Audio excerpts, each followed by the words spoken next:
Hey guys, welcome back to my channel, and it's Debsy, and the place to be, it's Debsy. Bloop, that's me. Boop, Debsy. Hey guys, so happy Tuesday. I hope everybody's having a great day. It's Tuesday. I thought I would go over my thoughts on this month's Binge Club with Debsy. My pick for this month was The Watcher on Netflix. So here we go. I have on my awesome shirt, the Binge Club, courtesy of my good Judy, Kristen Burns, good Judy extraordinaire. So I watched the Watcher. Gonna give a little bit of my opinion on it, a little bit of a background on the show. It's from the creative mind of Ryan Murphy. He's a co-creator and he's a co-writer. It was 7 episodes. It's on Netflix. So if you don't know what it's about, a little bit of background about the story. The Brannick family moves out of New York City and into what's supposed to be their dream house in the suburbs. It's an idyllic setting. And the husband really feels like he just wants to get his family away from all of the stress of the city.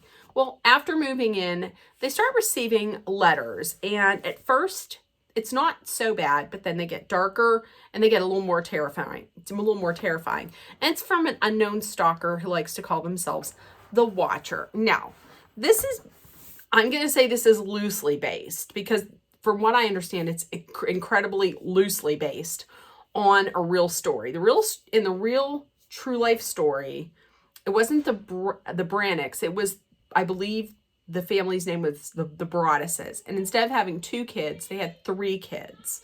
And the only thing that they really kept, and if you notice, also the horror of this whole thing is that everybody knows that Jack now has to go out to pee. So there we go.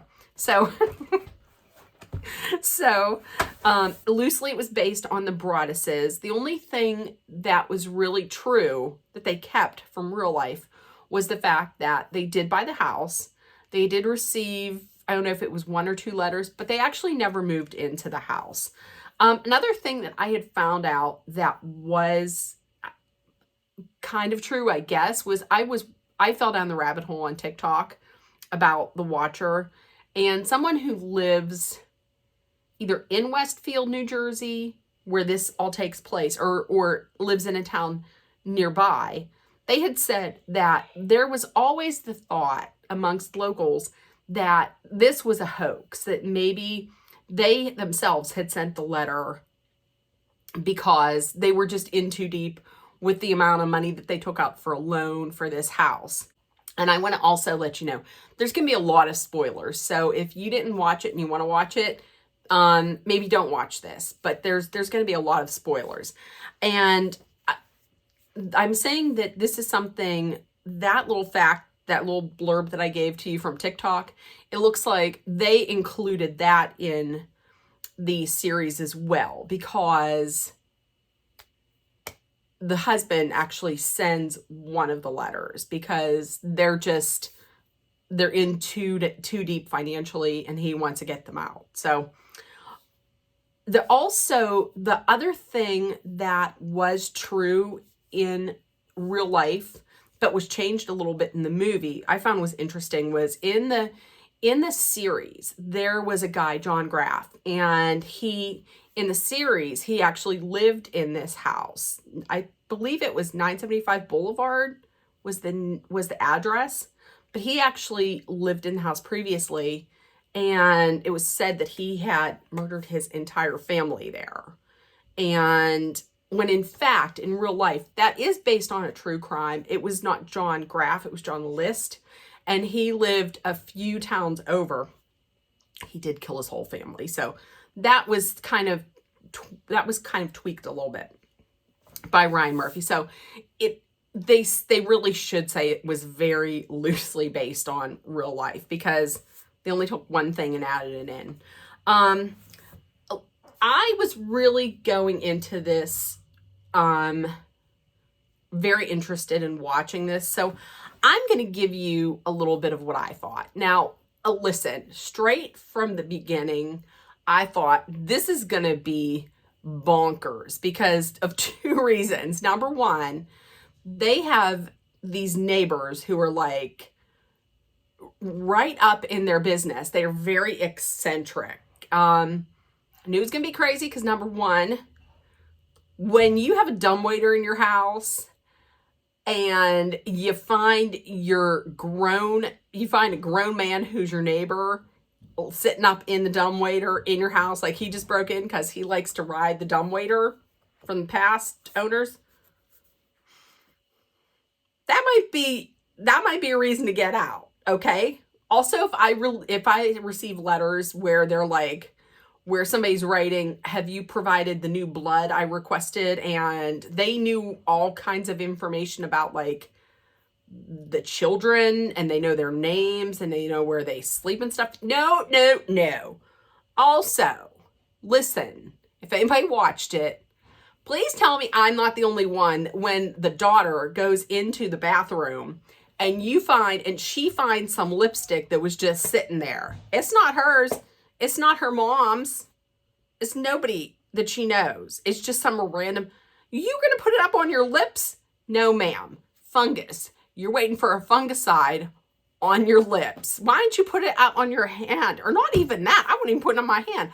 I would put it on a piece of paper or like the mirror. I wouldn't put it up on my face.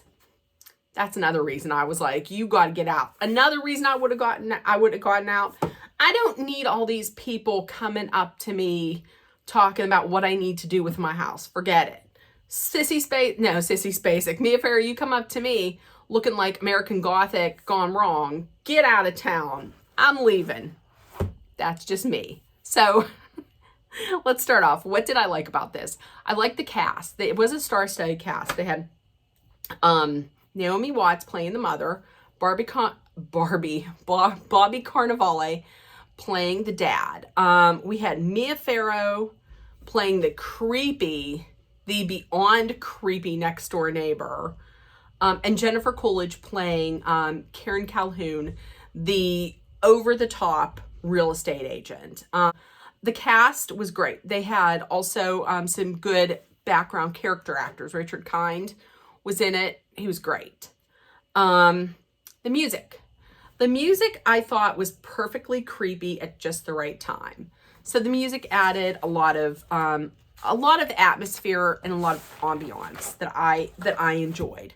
I did like that it kept you guessing. I like, usually in movies or TV shows or even books, I like suspense. I don't necessarily need like gore, but I like a good psychological thriller. I like something that keeps you guessing. I really thought I knew who it was about 4 or 5 times. Like, once again, spoilers. I thought at first that it was Dakota, the young security guy that comes by and does all their security. I thought it was him at first. Then I thought it was, I went back and forth of who I thought it was. Ultimately, I decided on that the Watcher was Jennifer Coolidge's character until that was blown out of the water. So I liked that it kept you guessing like that. I like a good psychological kind of thriller. This is something that would have been good to be released. I'm not quite sure when it was released. It might have very well been released during scary season, and I just didn't watch it. But it's good for a scary thing. Would I watch it when I'm alone in the house? Probably not, because I get spooked kind of easily. Now, what I didn't like, here's what I did not like.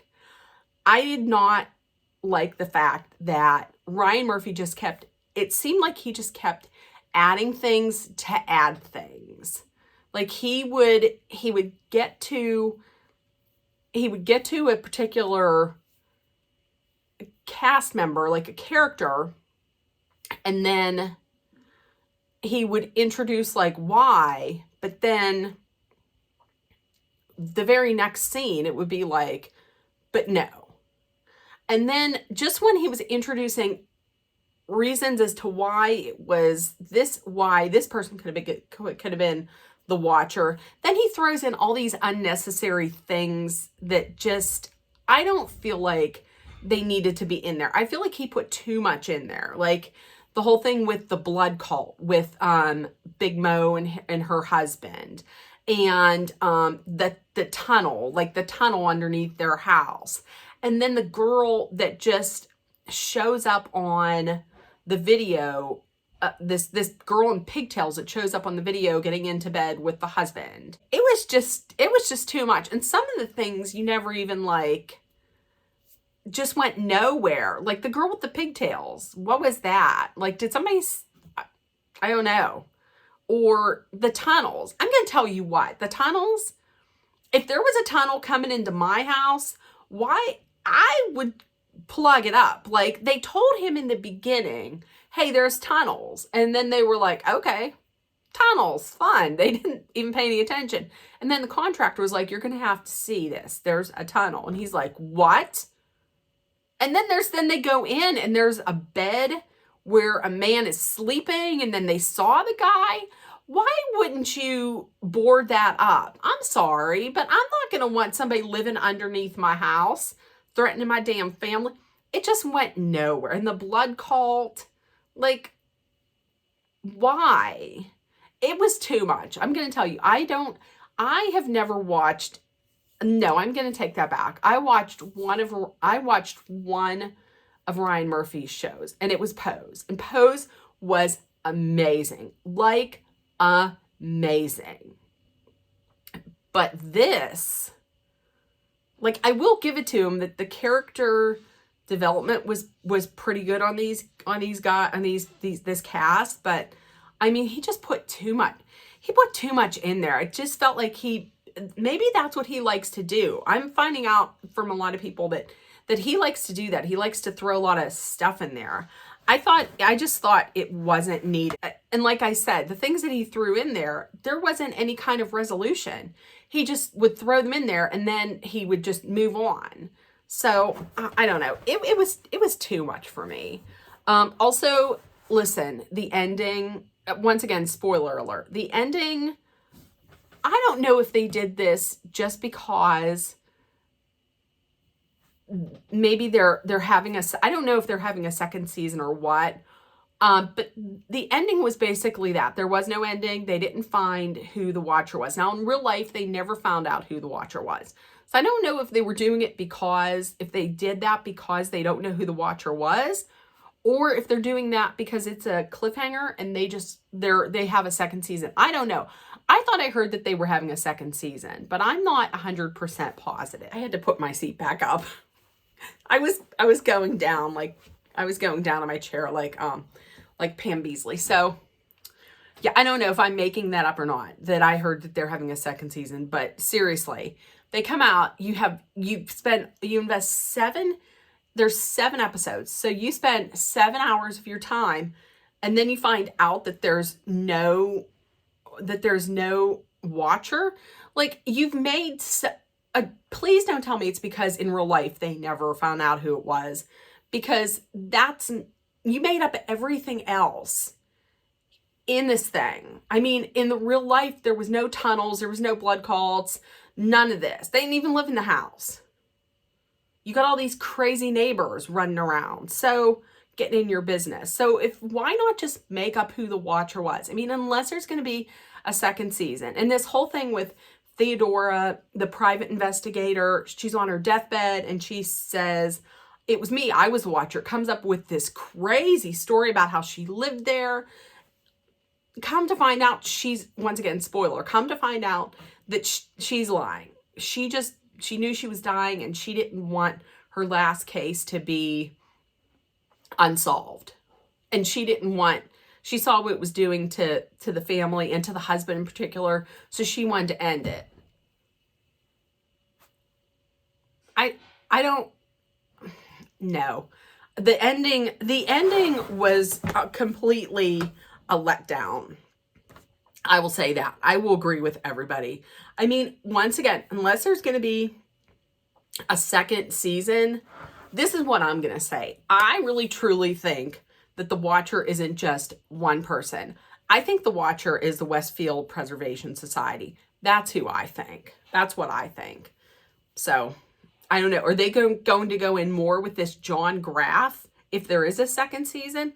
I don't know. But listen, if I'm rating this out of 5 stars, I'm going to give this 2.5 stars.